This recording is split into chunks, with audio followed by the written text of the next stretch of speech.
Assalamualaikum warahmatullahi wabarakatuh. Perkenalkan, nama saya Laode Arwan, latar belakang sebagai seorang mahasiswa di Universitas Haluoleo, tepatnya di Fakultas Keguruan dan Ilmu Pendidikan, jurusan Pendidikan Sejarah semester 4. Oke, pada kesempatan kali ini saya akan membawakan sebuah materi yang berjudul yaitu sejarah intelektual. Yang pertama itu, apa itu definisi sejarah intelektual? Sejarah intelektual merupakan sejarah yang mempelajari etos jiwa, ide atau nilai-nilai yang mempengaruhi kehidupan manusia atau masyarakat, bahkan bangsa dan negara dari zaman dahulu kala hingga sekarang, sehingga ideologi menjadi dasar bagi perubahan dan perkembangan masyarakat, bangsa, dan negara. Itu pengertiannya. Sekarang kita masuk ke langkah kedua atau penjelasan kedua tentang hal-hal apa saja yang mendorong lahirnya sejarah intelektual.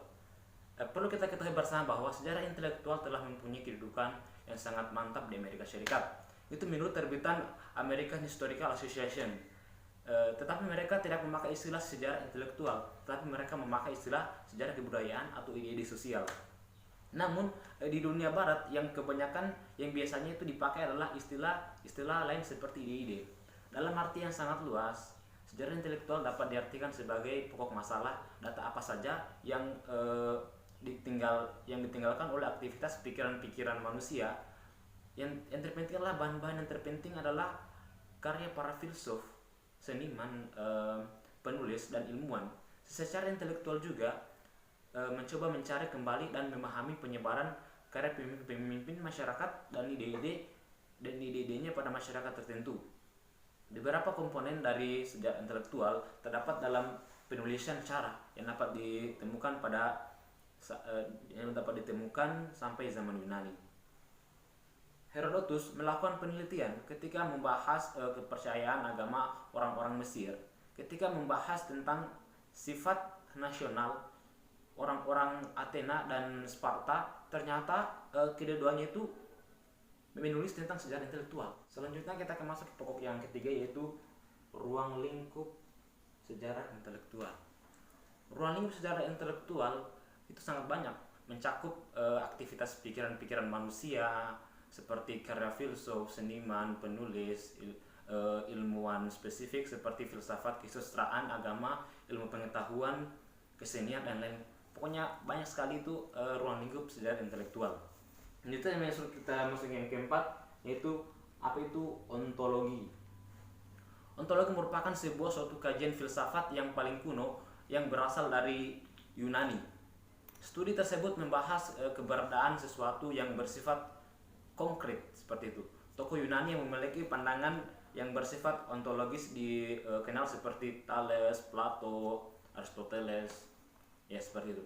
Ontologi filsafat membicarakan hukum filsafat, yaitu pada pengetahuan filsafat itu sebenarnya. Ontologi membahas tentang yang ada, yang tidak terikat oleh suatu perwujudan tertentu. Ontologi membahas tentang yang ada, yang universal. Ontologi berusaha mencari inti yang termuat dalam setiap kenyataan. Ontologi ialah ilmu yang membahas tentang hakikat yang ada, yang merupakan ultimate reality, baik yang berbentuk jasmani atau konkret maupun rohani atau abstrak. Selanjutnya itu epistemologi. Apa itu epistemologi? Epistemologi dari bahasa Yunani yang artinya adalah pengetahuan atau episme, dan logos yang artinya diskursus, adalah cabang dari filsafat yang berkaitan dengan teori pengetahuan. Epistemologi mempelajari tentang hakikat dan pengetahuan, justifikasi dan rationality keyakinan. Epistemologi filsafat membicarakan tiga hal, yaitu objek filsafat yang dipikirkan, cara memperoleh pengetahuan filsafat, dan ukuran kebenaran atau pengetahuan filsafat.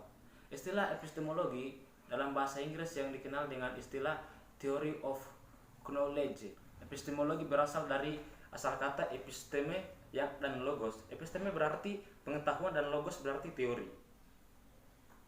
Dalam rumusan yang lebih rinci disebutkan bahwa epistemologi merupakan suatu cabang filsafat yang mengkaji secara mendalam dan radikal tentang asal mula pengetahuan, struktur, metode, dan validasi pengetahuan. Ya, seperti itu. Selanjutnya itu aksiologi. Apa itu aksiologi? Aksiologi adalah istilah yang berasal dari Yunani, yaitu aksies yang berarti sesuai atau wajar, sedangkan logos yang berarti ilmu. Aksiologi dipahami sebagai teori nilai. Dalam aksiologi diuraikan dua hal. Yang pertama tentang keragaman pengetahuan filsafat, yang kedua tentang cara filsafat menyelesaikan masalah. Ilmu merupakan sesuatu yang paling penting bagi manusia, karena dengan ilmu semua keperluan dan kebutuhan manusia bisa terpenuhi secara lebih cepat dan lebih mudah. Dan kenyataan yang tidak bisa dipungkiri bahwa peradaban manusia sangat berutang pada ilmu. Singkatnya ilmu merupakan sarana untuk memperoleh tujuan hidup. Selanjutnya poin kelima yaitu wahyu ilahi. Apa yang dimaksud dengan wahyu ilahi? Wahyu ilahi adalah salah satu dokumen utama dari Konsili Vatikan kedua yang memiliki pokok-pokok pembahasan, memiliki pokok-pokok mendasar mengenai sumber ajaran dan tindakan gereja. Dan sumber itu adalah wahyu ilahi atau penyingkapan dari Allah sendiri kepada manusia. Dalam gereja Katolik, wahyu ilahi itu diterima dan dari dua saluran, tradisi pengajaran lisan para rasul, dan kemudian setelah sebagian pengajaran dituliskan atau kitab suci. Maka gereja Katolik melalui dokumen Dei Verbum menyerahkan keseimbangan perhatian pada kedua macam saluran wahyu ilahi ini, yaitu tradisi dan kitab suci. Konstitusi ini disetujui oleh para uskup dalam sebuah pemungutan suara 2344 berbanding 6 dan diresmikan oleh Paus VI pada 18 November 1965. Selanjutnya itu dimaksud dengan supranatural. Apa maksud dengan supranatural ini? Supranatural berasal dari dua kata, yaitu super yang berarti atas dan nature yang berarti alam. Pertama kali digunakan pada tahun 1520 sampai 1530 Masehi. Adalah sebutan untuk kejadian yang tidak bisa dijelaskan dengan hukum alam atau berada di atas dan di luar alam. Supernatural yang dikaitkan dengan paranormal dan okultisme. Hal ini berbeda dari konsep tradisional dalam beberapa agama seperti Katolik yang menganggap bahwa mukjizat merupakan supernatural. Selanjutnya itu pemikiran intelektual Prasokrates atau biasa disebut dengan filsafat Prasokrates. Ya, filsafat Prasokrates adalah filsafat yang dilahirkan karena kemenangan akal atas dongeng yang diterima dari agama yang memberitahukan tentang asal muasal segala sesuatu baik dunia maupun manusia. Menurut sejarahnya, kegemaran bangsa Yunani merantau secara tidak langsung menjadi sebab meluasnya tradisi berpikir bebas yang dimiliki bangsa Yunani. Kebebasan berpikir bangsa Yunani disebabkan di Yunani sebelumnya tidak pernah ada agama yang didasarkan pada kitab suci. Kemudian para filosof Prasokrates berusaha membebaskan diri dari belenggu mitos dan agama asalnya. Mereka mampu melebur nilai-nilai agama dan moral tradisional tanpa menggantikannya dengan sesuatu yang substansial. Sedangkan ciri-cirinya yaitu seperti yang pertama, rasional metafisik, di mana pemikiran yang diikuti dengan kepercayaan pada hal-hal gaib seperti memberi sesajen pada dewa matahari. Yang kedua yaitu masyarakat masih berpikir bahwa bumi yang mempunyai sumber daya alam yang melimpah ini ada yang menciptakannya, tetapi mereka tidak tahu siapa yang menciptakannya. Dan yang ketiga yaitu masyarakat masih beranggapan bahwa yang memberi kesuburan adalah pohon besar. Seperti itu. Sedangkan yang ketiga yaitu filosof pada zaman Prasokrates. Yang pertama itu adalah Thales. Itu hidup pada tahun 624 sampai 546 sebelum Masehi. Filosof yang berasal dari Miletus. Dialah orang yang pertama kali memikirkan tentang asal-usul terjadinya alam semesta, seperti itu. Memprediksi terjadinya gerhana matahari pada tanggal 28 Mei tahun 586 sebelum Masehi. Ia dapat mengukur piramida dari bayangan saja, dan dia juga dikenal sebagai salah seorang dari 7 orang yang bijaksana. Dia juga dijuluki sebagai filsuf pertama. Filsuf yang selanjutnya yaitu Anaximandros, tahun 640 sampai 546 sebelum Masehi. Filosof ini juga lahir di Miletus. Ia adalah murid dari Thales. Ia sebagai orang pertama yang membuat peta bumi. Ia berpendapat bahwa bumi kita tidak bergerak karena bumi kita terletak di tengah-tengah bintang, bulan dan matahari, dan ia adalah pembuat teori prinsip dasar alam apeiron. Filosof ketiga yaitu Anaximenes. Itu tahun 585 sampai 494 sebelum Masehi. Filosofinya juga lahir di Miletus. Ia berpendapat bahwa udara sebagai prinsip dari segala sesuatu. Ia berpendapat bahwa bumi berbentuk datar, luas dan tipis, hampir seperti sebuah meja yang melayang di udara, dan dia memandang bahwa manusia hanyalah sebagai kumpulan dari udara, dan berikutnya hanya perlu beberapa saja. Selanjutnya filsuf yang keempat yaitu Pitagoras. Itu tahun 580 sampai 500 sebelum Masehi. Filosof ini lahir di Pulau Samos yang termaksud daerah Ionia Yunani Selatan. Peninggalan Pitagoras yang terkenal adalah teorema Pitagoras.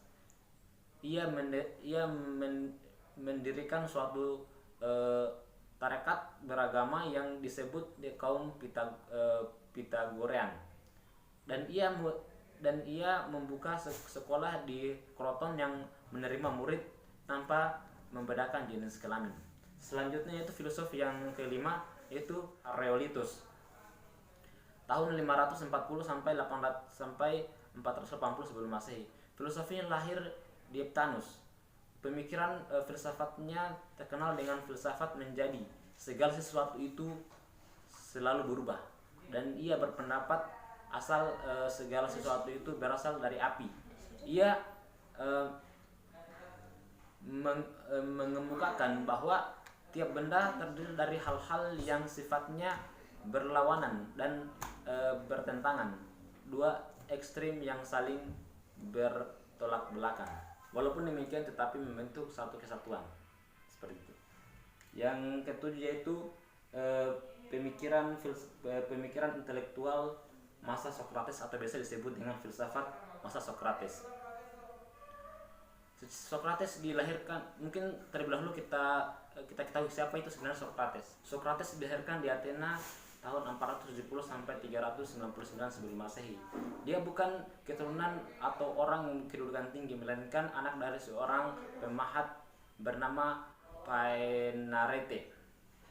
Setelah ayahnya meninggal dunia, Sokrates menggantikannya sebagai seorang pemahat. Tetapi akhirnya ia berhenti dari kerjaan itu dan bekerja dalam lapangan filsafat dengan dibelanjai oleh seorang penduduk Athena yang kaya. Sokrates menyatakan bahwa kebencian itu tunggal. Sokrates juga menyatakan bahwa jiwa manusia bukanlah nafasnya semata-mata, tetapi asas hidup dalam arti mendalam. Kesimpulan dari kebencian tunggal Sokrates adalah bahwa manusia akan mati dan akan ada kehidupan kembali setelah mati, dan mati merupakan perpindahan jiwa manusia ke dalam ke dunia selanjutnya, dan mati merupakan perpindahan jiwa manusia ke dunia selanjutnya. Orang mati hanya meninggalkan jasad. Sokrates juga berpendapat bahwa ruh itu telah ada sebelum manusia dan keadaan yang tidak kita ketahui. Sokrates berpendapat bahwa ruh itu telah ada sebelum manusia dalam keadaan yang tidak kita ketahui. Kendatipun ruh itu telah bertali dengan tubuh manusia, tetapi di waktu manusia itu mati, ruh itu kembali kepada asalnya semula. Di waktu orang berkata pada Sokrates bahwa raja bermaksud akan membunuhnya, dia menjawab, Sokrates adalah di dalam kendi. Raja hanya bisa memecahkan kendi.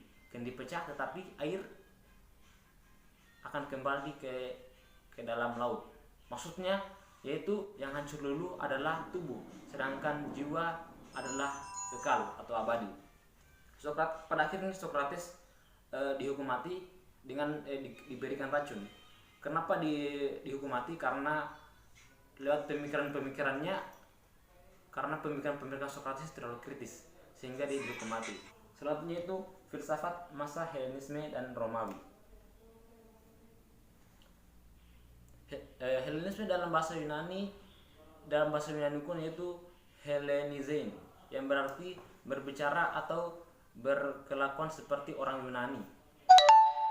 Helenis adalah istilah yang digunakan untuk mendeskripsikan perubahan kultural di mana sesuatu yang bersifat bukan Yunani menjadi Yunani. Helenisme secara umum menunjukkan kebudayaan yang merupakan gabungan antara budaya Yunani dan budaya Asia kecil, Syria, Mesopotamia, dan Mesir yang lebih tua. Helenisme yang kedua itu Helenisme klasik, yaitu kebudayaan Yunani yang berkembang pada abad ke-6 dan ke-5 sebelum Masehi. Filsafat Helenisme menurut pengertian etika, manusia hendaknya mengikuti saja suratan takdir dan penentuan alam baginya. Dengan demikian ia akan mencapai harmoni dengan alam yang akan memberinya kepada kebahagiaan. Helenisme ditandai dengan fakta bahwa perbatasan antara berbagai negara dan kebudayaan menjadi hilang. Kebudayaan yang berbeda-beda yang ada pada zaman ini melebur menjadi satu, yang menampung gagasan seperti gagasan agama, politik, dan ilmu pengetahuan. Secara umum ditandai dengan keragaman agama, melarutnya kebudayaan, dan pesimisme. Yang kedua itu Helenisme dan Romawi. Pada masa pertama dimulai dari 4 abad sebelum Masehi. Yang pertama itu aliran Stoa atau Ariwakia. Zenon mengajarkan agar manusia jangan sampai digerakkan oleh kegembiraan atau kesedihan. Dalam konsep etikanya, manusia hendaknya mengikuti saja suratan takdir dan penentuan alam baginya. Dengan demikian ia akan mencapai harmoni dengan alam yang akan membawanya kepada kebahagiaan. Tujuan terakhir adalah hidup sesuai dengan alam. Alam harus ditaati terlepas dari perasaan seseorang atau tidak menguntungkan atau merugikan. Kebahagiaan terletak dalam tekad keras menjalankan kewajiban dari hukum alam yang objektif, bukan dari perasaan atau selera subjektif perorangan. Yang kedua yaitu aliran Epikur yang mengajarkan bahwa kebahagiaan manusia merupakan tujuan utama. Menurut pendapatnya, ketakutan kepada agama itulah yang menjadi penghalang besar untuk memperoleh kesenangan hidup. Dari sini dapat diketahui bahwa Epikure adalah penganut paham ateis. Menurutnya filsafat itu dibagi menjadi 3 bagian. Yang pertama itu logika atau kebenaran hanya dicapai dengan pandangan dan pengalaman. Yang kedua itu fisika. Dunia ini bukan dikuasai oleh dewa-dewa, melainkan digerakkan oleh hukum-hukum fisika. Yang ketiga yaitu etik, atau pokok ajaran etikanya adalah mencapai kesenangan hidup. Selanjutnya aliran skeptis, aliran Piro, dan aliran akademi baru. Untuk sampai pada kebenarannya, manusia mulanya harus percaya pada segala sesuatu itu tidak benar kecuali jika sudah dapat dibuktikan kebenarannya. Skeptisme adalah aliran atau paham yang mendorong sesuatu tidak pasti. Skeptisme adalah aliran atau paham yang mendorong sesuatu tidak pasti. Skeptisme umumnya adalah setiap sikap yang memperdayakan pengetahuan, fakta, pendapat, atau keyakinan. Yang kedua yaitu periode religi. Yang pertama aliran Neo-Pitagoras, berpangkal dari ajaran Pitagoras yang mendirikan kebatinan dengan belajar mensucikan roh. Mula-mula diajarkan oleh Moderatus dan Gade yang hidup pada abad pertama tahun Masehi. Kemudian diteruskan oleh Nikolamalos dari Garasa. Terdapat perbedaan yang sangat tajam antara Tuhan dan manusia, seperti perbedaan antara yang bersih dengan yang bernoda. Cintailah Tuhan dan mengabdilah kepadanya. Yang kedua itu aliran Pilon Alexandria. Pencetusnya adalah Pilon, seorang pendeta Yahudi. Baginya Tuhan maha tinggi tempatnya. Tuhan hanya dapat diketahui oleh kata-kata yang terdapat dalam kitab suci, dari alam dan dari sejarah. Menurut mereka, manusia hendaknya mengasuh jiwa untuk mendekati Tuhan. Kesenangan hidup sebesar-besarnya adalah mengabdi kepada Tuhan. Konsep agama menurut Plotinus yang Esa, Tuhan yang Esa tidak dapat dibicarakan, tidak dapat dipikirkan, tidak dapat didefinisikan. Ia bukan sesuatu dan bukan roh, tanpa atribut apapun. Segala sesuatunya berasal dari dan menuju kepada yang Esa. Seperti itu. Itu merupakan filsafat masa Helenisme dan Romawi.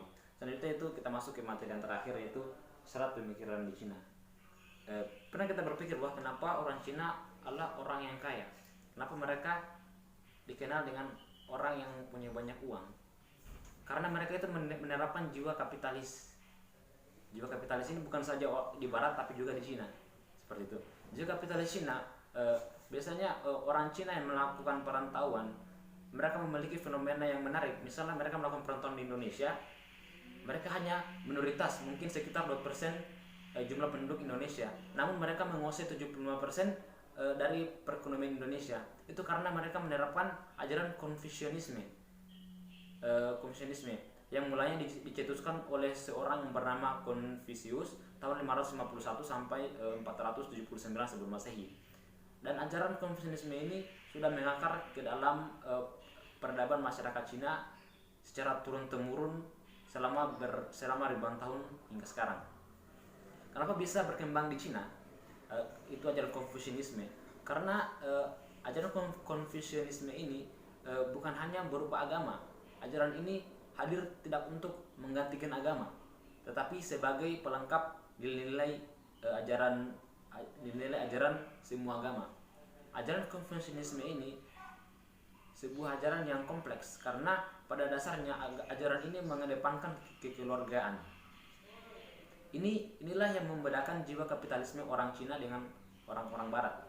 Dalam masyarakat Cina sendiri, keluarga itu yang terpenting. Bahkan dalam konsep kenegaraan, Konfusianisme ini hadir menjadi sebuah konsep yang mengutamakan keluarga, menjadikan masyarakat Cina ini atau negara Cina itu bukan hanya tatanan negara, tetapi merupakan sebuah tatanan keluarga Tiongkok. Jadi mengedepankan persatuan. Ajaran Konfusianisme ini hadir ketika itu masyarakat Cina menerapkan sistem agraris. Mereka bekerja sebagai seorang petani, dan disitulah sistem Konfusianisme ini sangat diterapkan sekali. Dan bahkan ketika mereka melakukan perantauan, paham Konfusianisme ini mereka junjung dalam kehidupan sehari-hari. Contohnya menerapkan bisnis dalam keluarga, menerapkan anak laki-laki sebagai penerus warisan. Jadi bisnis yang diturunkan melalui anak laki-laki, walaupun anak laki-laki ini jauh, misalnya sekolah luar negeri, suatu saat akan dipanggil untuk melanjutkan bisnis keluarga. Inilah yang membedakan dengan kapitalisme Barat. Mereka melihat orang yang berpotensi untuk melanjutkan bisnis keluarganya, walaupun mempunyai anak, tapi kalau anaknya tidak berpotensi, mereka tidak memanggil anaknya untuk melanjutkan, tetapi memang orang lain yang lebih berpotensi. Oke, saya kira itu saja yang dapat saya sampaikan. Mohon maaf bila ada salah-salah kata. Kita juga di sini masih banyak belajar. Akhir kata, assalamualaikum.